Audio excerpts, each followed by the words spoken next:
The morning By mist royal hung low over decree, the grounds I of Windsor command you Castle to as James stand Mitchell firm. adjusted his red ceremonial tunic for what would be the last time in his distinguished career.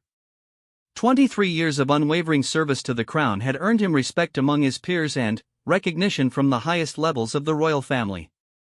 At 45, James possessed the bearing of a man who had dedicated his entire adult life to duty, honor, and the protection of Britain's most sacred institution.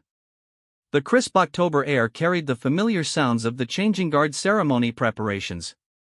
James could hear the distant clatter of hooves on cobblestone as the household cavalry made their rounds, the sharp commands of drill sergeants echoing across the courtyard, and the gentle rustle of autumn leaves dancing in the breeze. These sounds had become the soundtrack of his life, as natural and comforting as his own heartbeat. Standing at attention outside the king's private quarters, James reflected on the journey that had brought him to this moment. He had enlisted as a young man of 22, fresh from a working-class family in Manchester, driven by a deep sense of patriotism and an unwavering belief in service above self. His father, a veteran of the Falklands War, had instilled in him the values of discipline, loyalty, and quiet strength. His mother, a nurse who had worked through countless emergencies without complaint, had taught him compassion and the importance of putting others before oneself. The Royal Guard selection process had been grueling. Out of hundreds of applicants, only a dozen had been chosen for the elite unit responsible for the personal protection of the royal family. James had excelled in every aspect of the training, from physical fitness and weapons handling to protocol and diplomatic discretion. His commanding officers had noted his exceptional attention to detail, his ability to remain calm under pressure, and his natural instinct for reading people and situations. Over the years, James had witnessed history in the making. He had stood guard during state visits from world leaders, had been present during private family celebrations and moments of grief, and had accompanied members of the royal family on countless official engagements. Through it all, he had maintained the traditional silence and invisibility expected of his position, becoming a trusted fixture in the background of royal life. The relationship between the guards and the royal family was complex and deeply personal, built on mutual respect and understanding.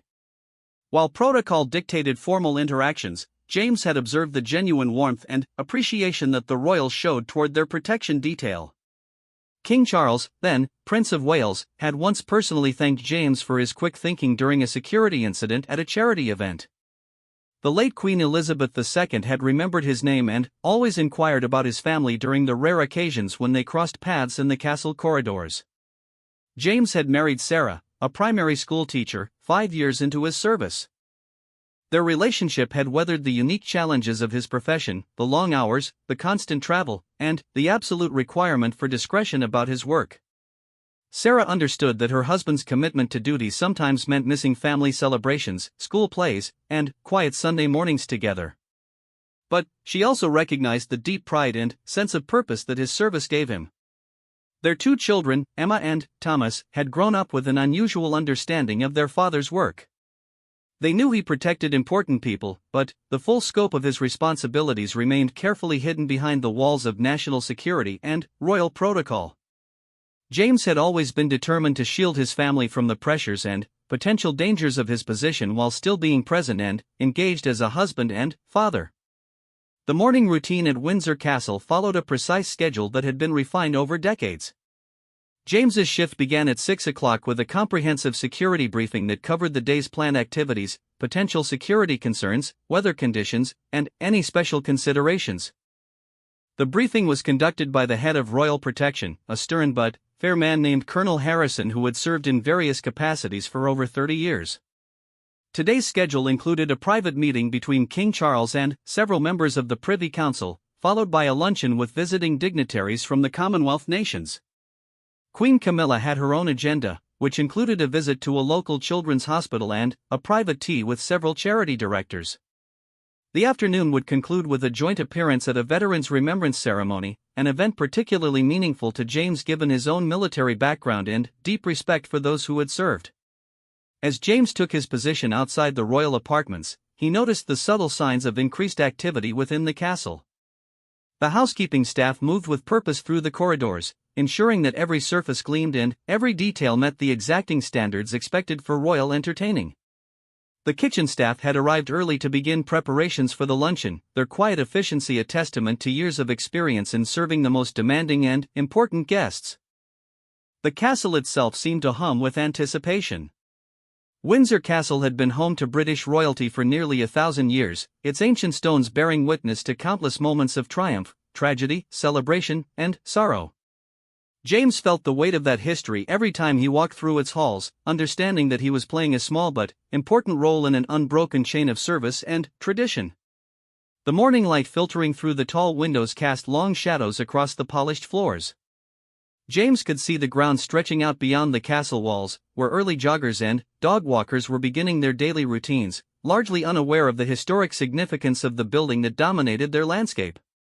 The contrast between the ordinary world outside and the extraordinary world within the castle walls was something that had never ceased to fascinate James.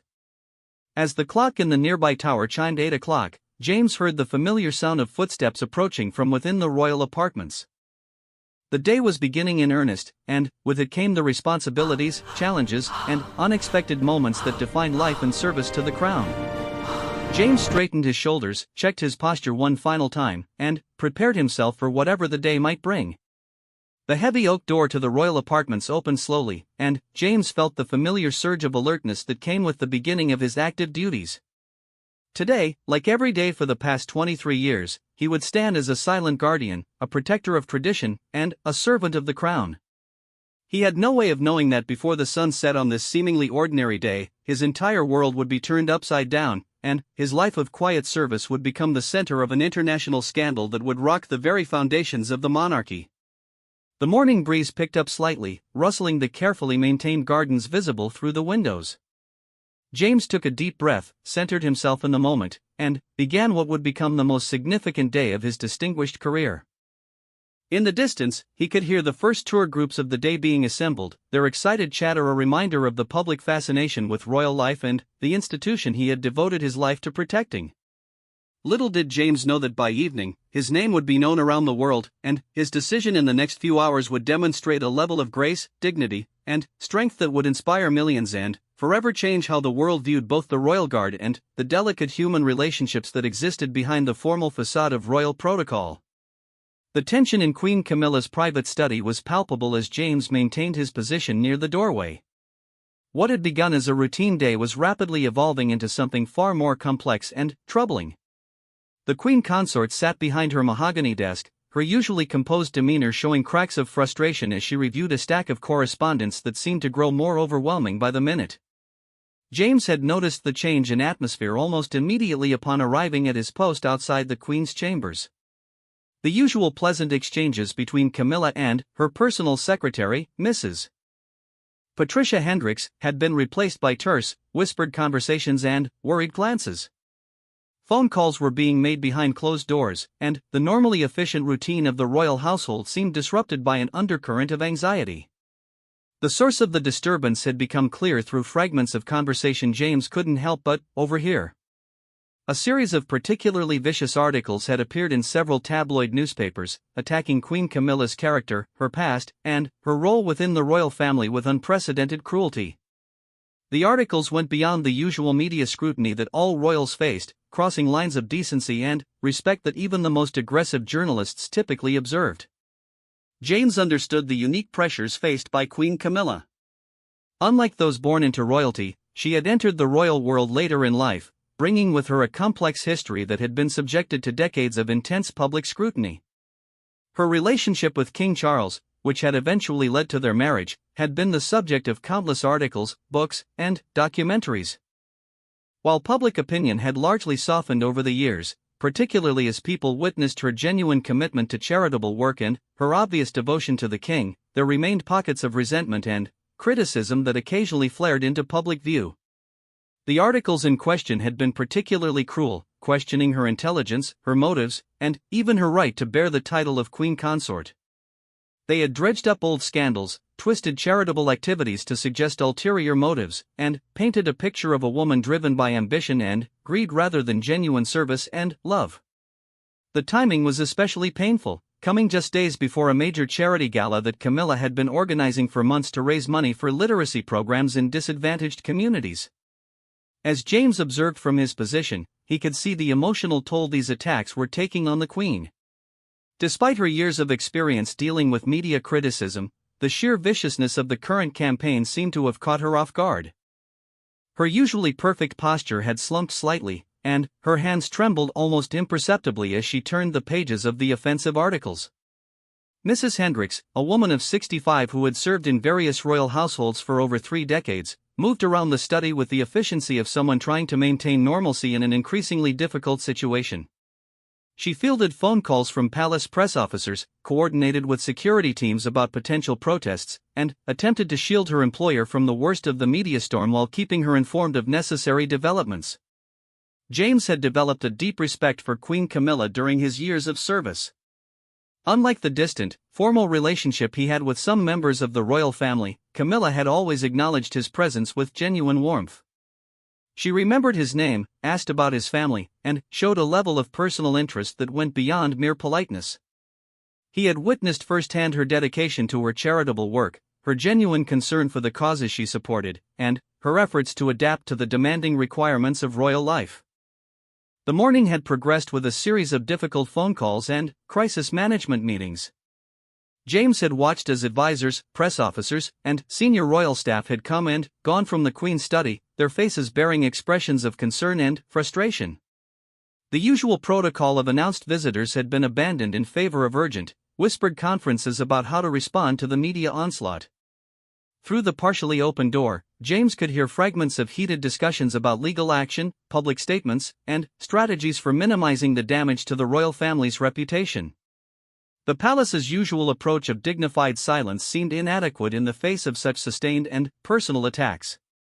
There was talk of unprecedented measures, including the possibility of the king himself issuing a public statement defending his wife, something that would represent a significant departure from traditional royal protocol. As the morning progressed, James noticed other signs of the stress building within the royal household. Staff members moved with unusual urgency through the corridors, their normal quiet efficiency replaced by an atmosphere of barely controlled crisis management. The king's own schedule had been adjusted multiple times as advisors sought to coordinate response strategies between the various royal offices and external consultants. The personal nature of the attacks seemed to be affecting Queen Camilla more deeply than previous media criticism. James had observed her weather many storms over the years, but this felt different.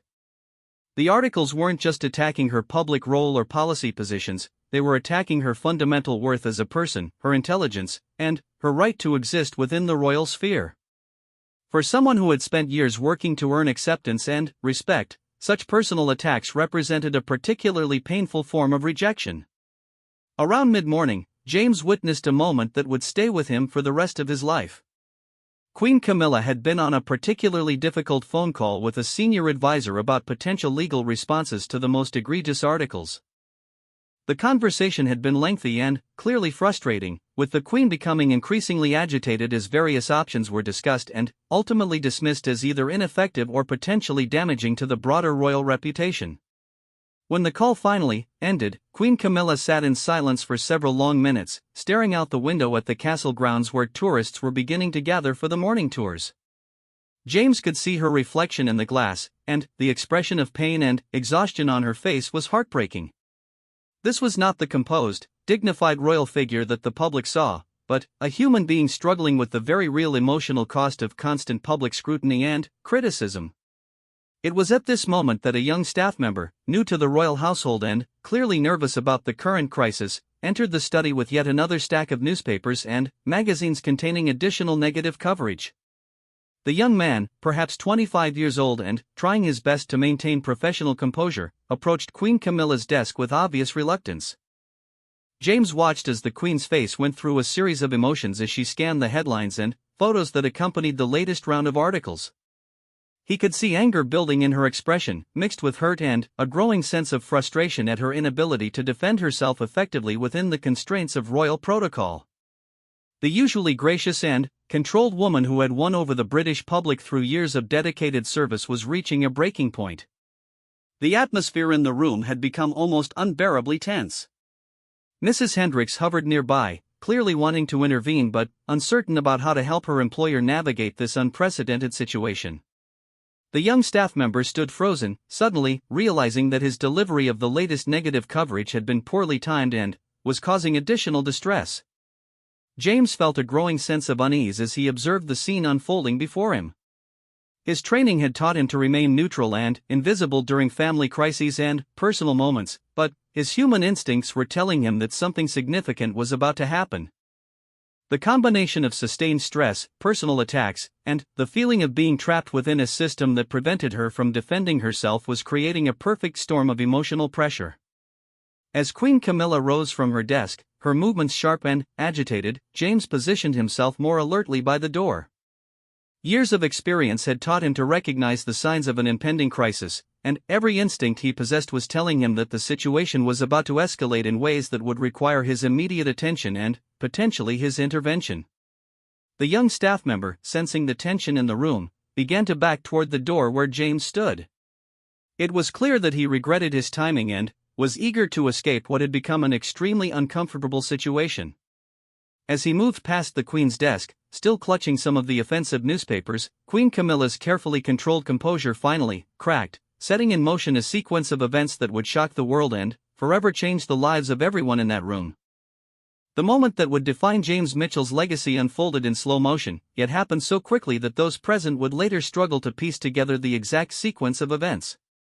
Queen Camilla had risen from her desk with unusual abruptness, her face flushed with a combination of anger, humiliation, and exhaustion that had been building throughout the morning. The latest round of particularly vicious headlines had pushed her beyond her considerable reserves of royal composure. The young staff member, Timothy Walsh, had only been working at the palace for 3 months. Fresh from university with a degree in communications, he had been thrilled to secure a position in the royal household, viewing it as the opportunity of a lifetime. His enthusiasm and dedication had been noted by his supervisors, but his inexperience with the delicate dynamics of royal protocol was about to become devastatingly apparent. As Timothy backed toward the door, clutching the newspapers that contained the offensive articles, he accidentally bumped into a small side table that held several precious items from Queen Camilla's personal collection. The collision sent a delicate porcelain figurine, a gift from her late mother, crashing to the floor where it shattered into irreparable pieces. The sound of breaking porcelain seemed to echo through the study like a gunshot. James watched in horror as Queen Camilla's face contorted with rage. The broken figurine represented more than just a material loss, it was a final straw that broke through decades of trained royal restraint. The piece had been one of the few personal items she had been able to display in her official study, a small reminder of her life before the crown, of her mother's love, and of simpler times when her every action wasn't scrutinized and criticized by an unforgiving public. Timothy immediately began apologizing profusely, dropping to his knees to gather the broken pieces of porcelain. His face was pale with panic as he realized the magnitude of what had just occurred. Mrs. Hendricks rushed forward to help, trying to calm the situation while also attempting to comfort the Queen, who stood frozen in shock and fury. "Your Majesty, I'm so terribly sorry," Timothy stammered, his voice shaking as he carefully collected the fragments. "I can have it repaired, I can find a replacement, please forgive me, I never meant enough." Queen Camilla's voice cut through his apologies like a blade. Her royal composure, carefully cultivated over decades of public service, had finally cracked completely. "You clumsy, incompetent fool. Do you have any idea what you've just destroyed? That was irreplaceable. My mother gave that to me before she died." The outburst shocked everyone in the room. James had never heard Queen Camilla raise her voice, never seen her lose control in such a manner. Timothy continued to gather the broken pieces, tears now visible in his eyes as he fully grasped the personal significance of what he had accidentally destroyed. "I'm sorry, Your Majesty, I'm so sorry," he repeated, his voice barely above a whisper. "Please, tell me how I can make this right. I'll do anything to fix this." It was at this moment that Queen Camilla's emotional control completely abandoned her. The combination of the morning's brutal media attacks, the constant pressure of royal life, and now the destruction of one of her most treasured personal possessions created a perfect storm of rage and frustration.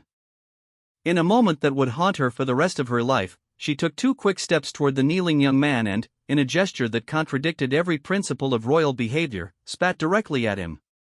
The act was so shocking, so completely out of character for someone in her position that for several seconds, nobody in the room moved or spoke. Timothy froze with his hands still reaching for the broken porcelain, a look of complete disbelief on his face. Mrs. Hendricks gasped audibly, covering her mouth with her hands in horror. James felt his training kick in as he processed what had just occurred and began to assess the potential consequences. The spit had landed on Timothy's uniform jacket, a visible mark of humiliation that seemed to burn into his consciousness. He slowly looked up at Queen Camilla, his face a mixture of shock, hurt, and confusion. He had dedicated himself to serving the royal family, had taken pride in his position, and had been genuinely devastated by his accident. To be treated with such contempt by someone he had been taught to revere was a blow that went far beyond professional embarrassment. Queen Camilla immediately realized the enormity of what she had done. The anger drained from her face, replaced by a look of horror at her own actions. She took a step backward, her hand moving to her mouth as if she could somehow undo what had just occurred. The silence in the room was deafening, broken only by the distant sounds of normal palace activity continuing outside the study. James understood immediately that he was witnessing a moment that could destroy not only Queen Camilla's reputation but potentially damage the entire monarchy.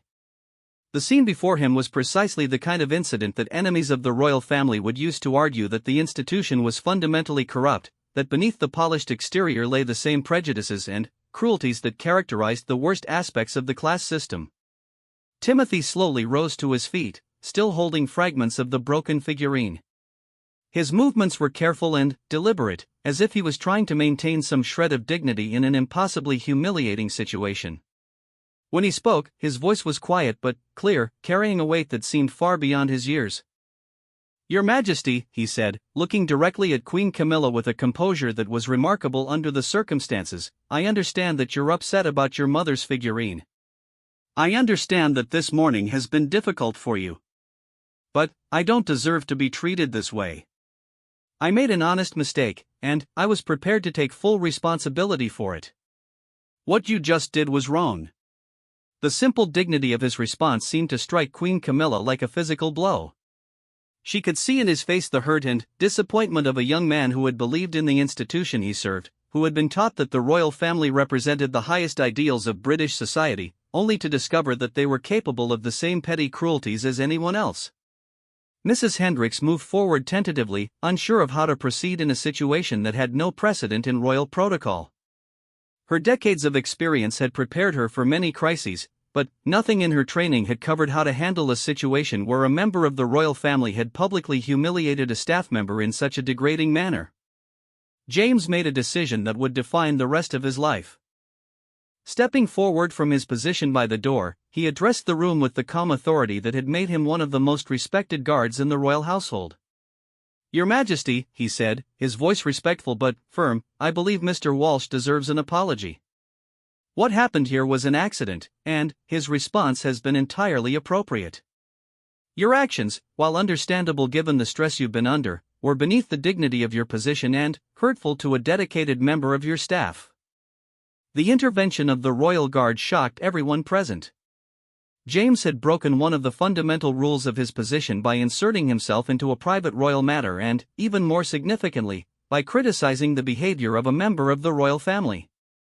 His words hung in the air like a challenge, demanding that Queen Camilla confront the reality of what she had done. Queen Camilla stared at James in amazement.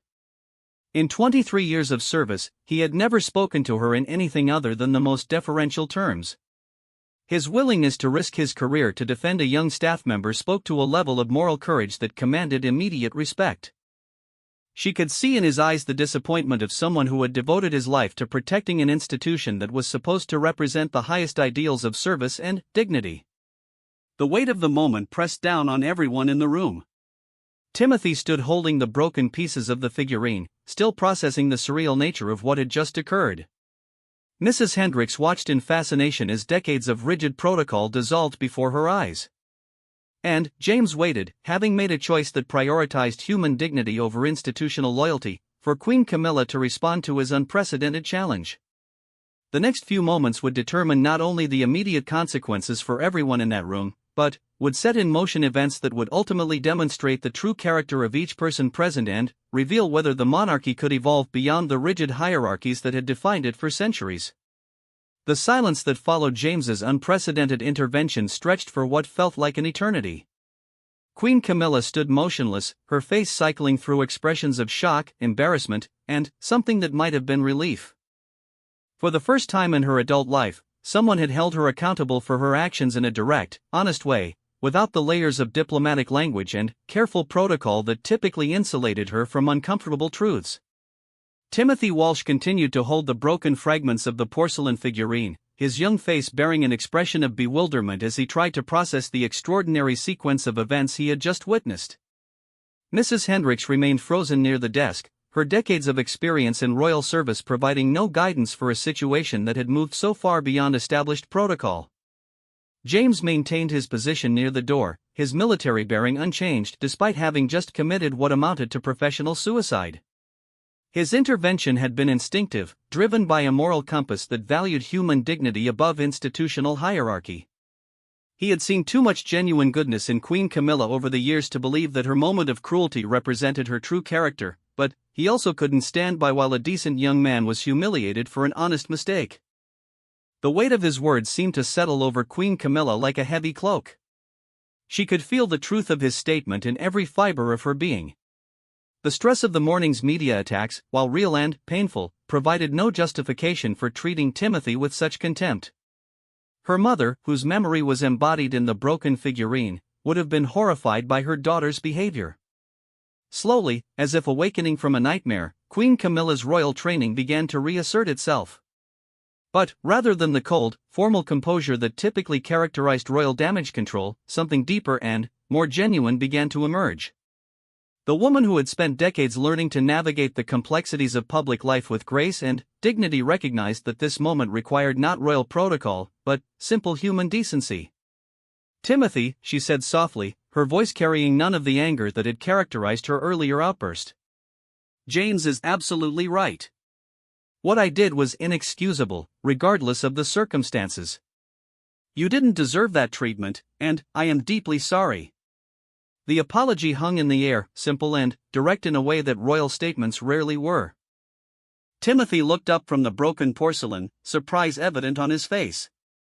He had expected to be dismissed, possibly faced with legal consequences for witnessing such a breach of royal composure.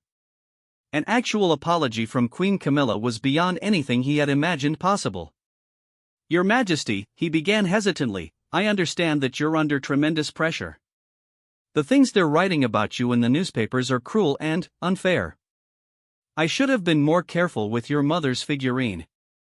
I know how important personal items become when you live such a public life." His gracious response seemed to affect Queen Camilla even more deeply than James's intervention had. Here was a young man who had been publicly humiliated by someone in ultimate authority over him, yet he was offering understanding and compassion rather than resentment or demands for justice. The contrast between his behavior and her own could not have been starker. Mrs. Hendricks, sensing that the immediate crisis was beginning to resolve, moved carefully forward. Her years of experience had taught her when to intervene and when to remain silent, and she recognized that this was a moment that required delicate handling to prevent further damage to all concerned. "Perhaps," she suggested gently, "we should take a few moments to consider how best to move forward. Timothy, why don't you leave the broken pieces on the side table for now? I'm sure something can be arranged about restoration, and there are more important matters to address." James watched as the three other people in the room began to navigate the aftermath of the crisis. His own position remained precarious. While Queen Camilla had accepted his intervention in the moment, the broader implications of his actions would need to be addressed. A royal guard who publicly criticized a member of the royal family, regardless of the circumstances, had crossed a line that the institution might not be able to tolerate. Queen Camilla seemed to recognize this as well. After ensuring that Timothy understood her apology was sincere, she turned her attention to James with an expression that mixed gratitude with concern. "James," she said, "what you did took tremendous courage. You risked your career to defend someone who couldn't defend himself, and you were right to do so. But I'm afraid your intervention has created a situation that will be difficult to manage within the existing structure of royal protocol."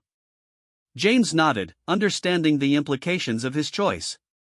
"Your Majesty, I've served the crown for 23 years because I believe in the values it represents. When I saw those values being violated, I couldn't remain silent. If that means the end of my service, then I accept that consequence." The conversation was interrupted by a gentle knock on the study door. Mrs. Hendricks moved to answer it, revealing Colonel Harrison, the head of royal protection, whose presence immediately heightened the tension in the room. His arrival suggested that word of the incident had already begun to spread through the royal household, despite the small number of witnesses. Colonel Harrison entered the study with the bearing of a man accustomed to handling royal crises. His eyes quickly assessed the scene before him, the broken porcelain on the side table, the unusual positioning of the people in the room, and the lingering atmosphere of emotional tension that couldn't be entirely concealed. "Your Majesty," he said with his customary formal greeting, "I apologize for the interruption, but I've received some concerning reports about a possible security incident in your study. I wanted to ensure that everyone is safe and that appropriate measures are being taken." The euphemistic language of security incident barely concealed the real nature of his visit. James understood that the palace's internal communication network had already begun to process what had occurred, and that decisions would need to be made about how to contain potential damage to the royal family's reputation. Queen Camilla exchanged a meaningful look with James before responding to Colonel Harrison. In that moment, both of them understood that they had reached a crossroads. The incident could be handled through traditional royal crisis management, with James quietly reassigned or dismissed, Timothy sworn to secrecy, and the entire event buried beneath layers of institutional denial. Or it could become something more significant, a moment of genuine accountability that acknowledged the human flaws and potential for growth within the monarchy. "Colonel Harrison," Queen Camilla said with surprising firmness, "there was indeed an incident in my study this morning, but not a security breach in the traditional sense. What occurred was a failure of royal behavior on my part, and Mr. Mitchell's intervention was both appropriate and commendable. I would like to speak with you privately about the best way to address this situation, but I want to be clear that James acted with honor and integrity throughout." Colonel Harrison's eyebrows rose slightly at this unexpected response. His experience with royal crisis management had taught him to expect denial, deflection, or demands for absolute secrecy when dealing with potentially embarrassing situations. Queen Camilla's willingness to acknowledge her own fault and defend James's actions suggested that this incident might be handled very differently than usual royal scandals. Timothy, sensing that his presence was no longer needed for the immediate discussion, began to move toward the door. Queen Camilla stopped him with a gentle gesture. "Timothy, before you go, I want you to know that your position here is secure. What happened this morning was entirely my responsibility, and there will be no negative consequences for you. In fact, I hope you'll consider this an example of how we should all strive to handle difficult situations with grace and dignity, as you did."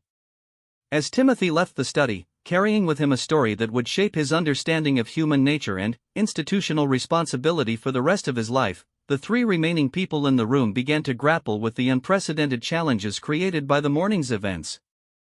The decisions made in the next few minutes would determine whether this incident became a buried embarrassment or a transformative moment that demonstrated the monarchy's capacity for growth, accountability, and genuine human connection. James had sparked a crisis by refusing to remain silent in the face of injustice, but he had also created an opportunity for something remarkable to emerge from the ashes of royal protocol. Outside the study, the normal rhythms of palace life continued, unaware that a quiet revolution in royal accountability was beginning to take shape behind the heavy oak door. 6 months later, James Mitchell stood in the same study where his life had changed forever, but everything else had transformed in ways that no one could have predicted. The morning sun streamed through the windows, illuminating a room that had become a symbol of something unprecedented in royal history: genuine accountability and institutional change.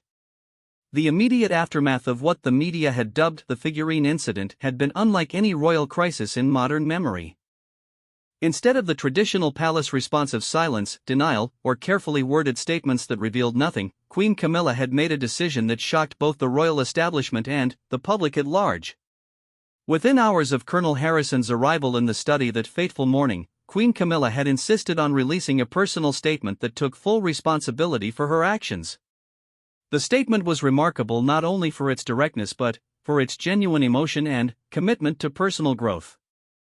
"This morning, in a moment of unacceptable behavior, I treated a member of our staff with contempt and cruelty," the statement had read. "There is no excuse for my actions, regardless of the pressures and frustrations I was experiencing. I have personally apologized to the staff member involved, and I am implementing immediate changes to ensure that such behavior never occurs again." The statement had gone on to praise James Mitchell's courage in intervening, describing his actions as an example of the highest principles of service and moral leadership. Rather than being disciplined for his breach of protocol, James had been commended and his intervention held up as a model of how institutional loyalty should never override basic human decency. The public response had been extraordinary. Instead of the scandal destroying Queen Camilla's reputation, her willingness to acknowledge her mistakes and take responsibility had actually increased public respect and affection for her. The contrast between